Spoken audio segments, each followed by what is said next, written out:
ગીત વગાડ્યું ને એટલે મને યાદ આવ્યું, જ્યાં આપણને જે સારું મળે ને લઈ લેવાનું. પુષ્પા આખું ફિલ્મ છે ને પુષ્પા, એમાંથી મને મેં ઝૂકેગા નહીં સાલા એટલું મને બહુ ગમ્યું. બોલો, આપણે ગામો ગામ પાળિયા ઉભા છે એવા કેટલાય. મુળુ માણેક નામનો બારવટીઓ અમરેલીની કોર્ટમાં જયારે ઉભો રાખવામાં આવેલો અંગ્રેજોની સામે લડતો હતો, અને એ મુળુ માણેકને અમરેલીની કોર્ટમાં ઉભો રાખેલા, અને ઇંગ્લેન્ડ થી વખતે ગોરો અધિકારી મેન એનો સાહેબ આવેલો, અને કોકે કીધું કે અમારા સાહેબ આવ્યા અને જમણા હાથે એકવાર આમ સલામ કરી દે તો તારા બધાય ગુના માફ મુળુ માણેક ને તને છોડી દેવામાં આવશે, નકર બરોડા જઈને તને ફાંસીએ લટકાવવામાં આવશે.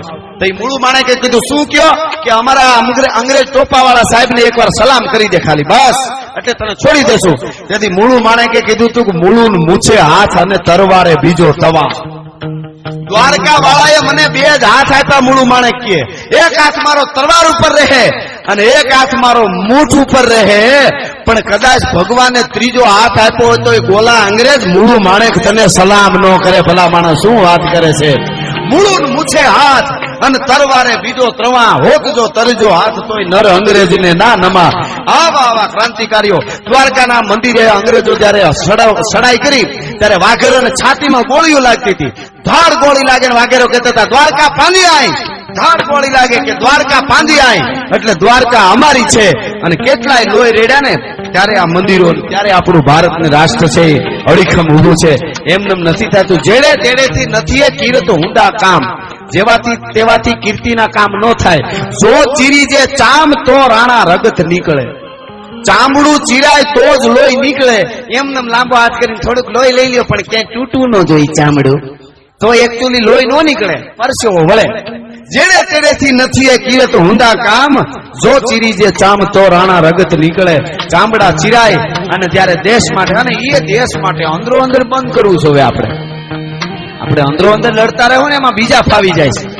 પણ આપણે થાય છે શું ખબર, નડિયાદ વાળાને પતંગ નડિયાદ વાળા જ કાપી શકે, અમદાવાદ વાળાથી કપાય જ નહીં. વાંધો ઈ છે અંદરો અંદર ઠોહા ભાઈઓના ખમતા હીખી જાય ને એટલે બીજાનું કોઈની તાકાત નથી કે હિન્દુસ્તાનની હામી મીટ માંડી હગે.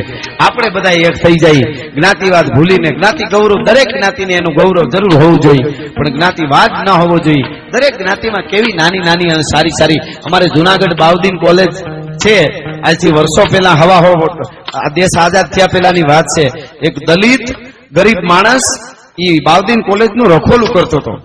કોલેજ નું ચોકી પેરો કરે ને એને પગાર મળે, એનો જે કઈ મળતો હોય. હાવ ગરીબ માણસ, ઉગાડા પગ, અને ઈ હવારમાં ચોકી પણ પૂરું કરીને હાલ્યો જતો હતો દલિત.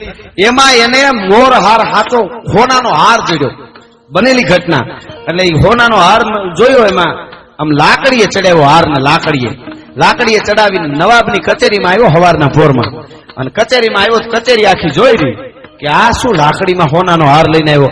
એટલે કે નવાબ સાહેબ મને આ હાર બજારમાંથી મળ્યો, જેનો હોય એને આપી દેજો, હું દેવા આવ્યો છું. એમ કરીને મૂકી દીધો લાકડીને ચડાવેલો.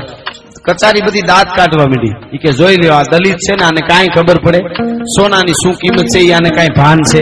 કોઈ દી સોનું જોયું હોય તો ભાન હોય ને, મીઠા બોલવા જેમ આવે બધા, સોનું જોયું હોય તો ભાન હોય ને, આને કાંઈ ખબર પડે? સોનાનો હાર આવી રીતે લાકડીએ ચડાવીને લઈ આવાય?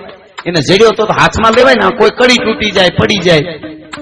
પણ આ દલિતે સોનું થોડું જોયું હોય કાંઈ, આવું બોલવા વાળા બોલી ગયા. પણ નવાબ સાહેબે કીધું, હાર દઈને ઓલો માણસ, દલિત ગરીબ માણસ પાછો વળી ગયો, કાંઈ બોલ્યો જ નહીં. પણ નવાબે કીધું કે આ બધા તને આવું કે છે, તો આ હાર લાકડીએ ચડાવીને હું કામે લઈ આવ્યો છો, એનો જવાબ તું નહીં દે? હે ભાઈ, હે દલિત ભાઈ? ત્યારે પાછો વળી નવાબને એટલી વાત કરી હતી દલિતે જુનાગઢની કચેરીમાં કે જુનાગઢનો નવાબ પૂછતો હોય ને તો હું જવાબ દેવા તૈયાર છું, બાકી આવા ગોરખોદિયા જ ભેહા કરે, એના માટે કઈ મારે જવાબ દેવાની જરૂર ન હોય. જુનાગઢનો નવાબ પૂછતો હોય તો મારી પાસે જવાબ છે. કે તો હું પૂછું, બોલો શું કામે લાકડીએ ચડાવ્યો? તો કે મેં નરસિંહ મહેતાનું એક ભજન સાંભળેલું છે, કાયમ હું ભજન અહીં વાસમાં અમારે ગવાતું હોય અને હું સાંભળું છું, અને ઈ ભજનના શબ્દો એવા છે, વૈષ્ણવ જનતો તેને કહીએ પીડ ભરાઈ જાણે. એમાં એક કડી આવે છે કે વૈષ્ણવ જનતો તેને કહીએ પરધન ઝાલે ને હાથ. આ હાર મારો નથી એટલે મારે અડાય નહીં, એટલે લાકડીએ ચડાવીને લઈ આવ્યો છું. ભલા માણસ, જેનો હોય એને આપી દેજો. થઈ જુનાગઢના નવાબે એને શાબાશી દીધી હતી, ઇનામ આપ્યું હતું. કહેવાનો મારો અર્થ હોય તો ગમે ત્યાં હોય, બાકી જેને